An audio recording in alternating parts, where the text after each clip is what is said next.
Did you know that in 1996, Canada signed its first trade agreement that went outside of the North American hemisphere, North American continent? And do you know who it was with? Yeah, Israel.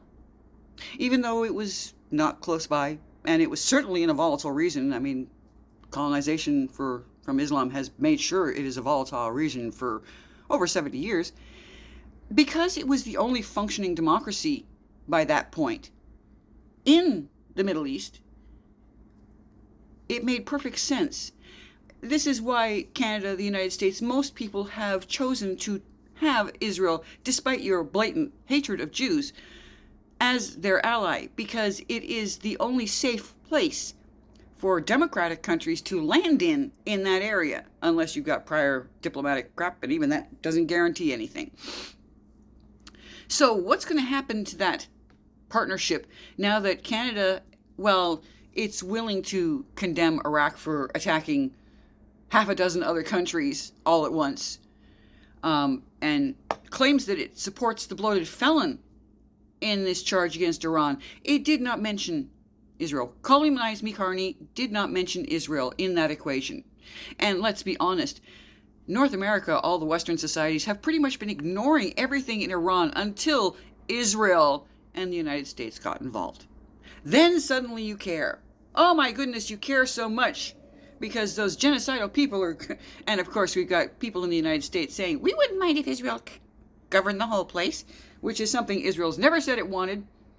But as I mentioned at the time when the idiot said it, just plays into the conspiracy theories on the left so nicely, and it was someone on the right that said it, which is why most of us who deal in anti-Semitism say that it's a horseshoe, because right and left always meet in the middle at Jew hate.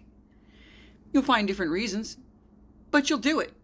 I mean, the whole left side is openly supporting terrorist regimes rather than acknowledge that Israel would be doing a good thing, rather than acknowledge that the people of Iran, except for like the 10% who have the money and the guns, all of the regular people, they want this terrorist regime gone.